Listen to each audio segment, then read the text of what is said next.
ምረጥ ነው ምረጥ ከውሾቼ ምረጥ።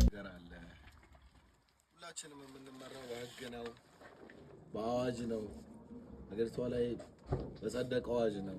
እኔ እስከማውቀው ድረስ ያለው አዋጅ ማንም ሰው የቤት እንስሳ ባለቤት የውሻ ባለቤት የመሆን መብት አለው።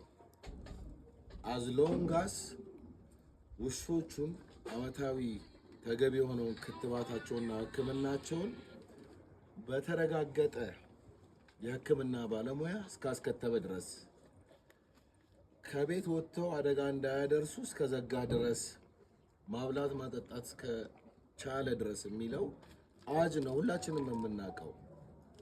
በዚህ ሰዓት ግን በየቤት ሰው ቤት እየተመጣ ይሄን ያክል የውሻ ቁጥር ነው ሊኖርህ የሚገባው። እኔ ጋር ያጋጠመኝን ነገር ብነግራችሁ መጡ። ምን ያህል ውሻ አለ? ይሄን ያክል ውሻ ያዙኝ። ምን አሉ? ምረጥ ምረጥ ምረጥ ነው ያሉኝ። የሰው ልጅ ይመርጣል? ያሳደጋችሁትን ውሾች በምን መስፈርት ልምረጥ? እሺ 10 ውሻ አለኝ፣ በምን መስፈርት ልምረጥ? ማንን ላድን? ማንን ግደለው ልበለው? ይሄ እኮ ቶርቸር ነው። መግደል እኮ ይቻላል።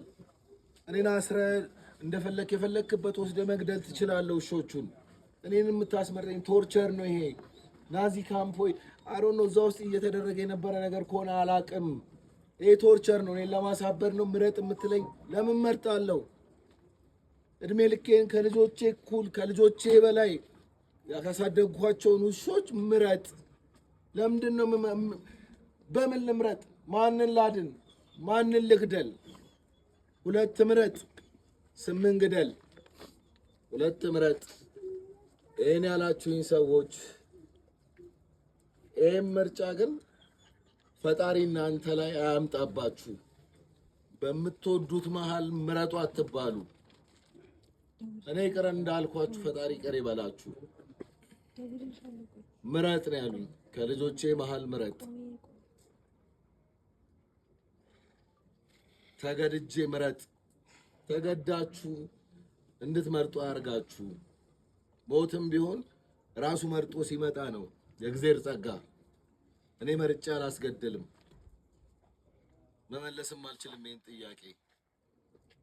እንደ ሰው በሰብአዊነት ደረጃ ግን መጠየቅ ያለበት ነገር አይደለም። የሰውን መንፈስ የሚያቆስል ህሊናን የሚያስት ነገር ነው ይሄ። ሰውን